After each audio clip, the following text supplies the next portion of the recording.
Last year, I had a gifted student who was not performing to expectations. He continuously scored lower than he should on assignments and assessments. He was easily distracted and rarely got his classwork done. This also resulted in a less than desired grade.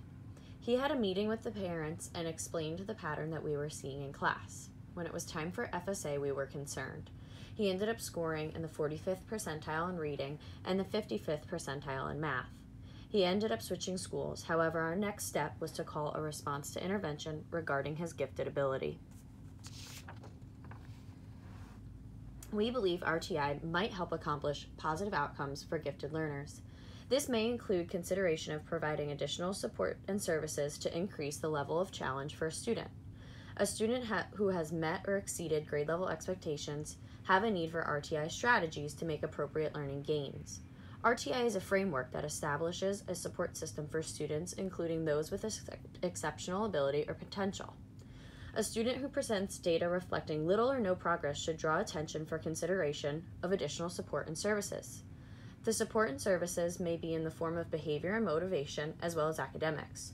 If a student who is gifted is performing at an average level in the area of strength, the problem-solving team might consider and address the underachievement.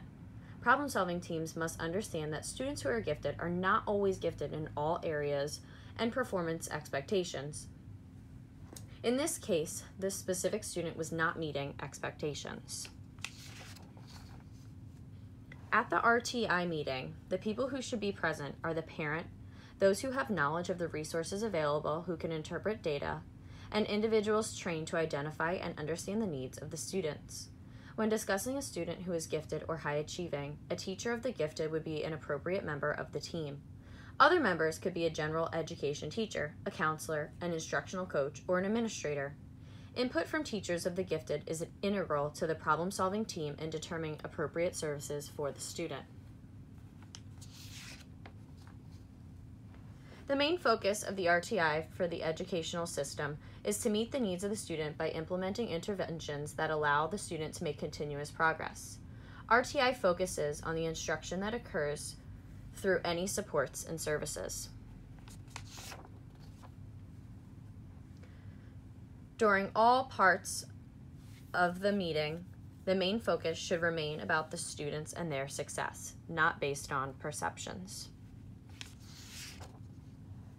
I would choose Intervention 2. Tier 2 entails supports and services that extend beyond the core curriculum. Tier 2 is categorized as having more intensity and is delivered in smaller, more specialized groups. Tier 2 services for gifted education may include matching a student's area of strength to a specialized class, acceleration in core subject areas, targeted small group instruction or counseling, or enrichment in an area of interest. These services must involve the development or implementation of the curriculum and instruction by a teacher of gifted. This student was clearly gifted in many areas. However, his classwork and tests did not correlate with the data. I believe this student needs to be challenged based on their areas of strength and then given more support on their areas of weakness. I'm confident that with the proper help and support of quality teachers, that the student could show his fullest potential.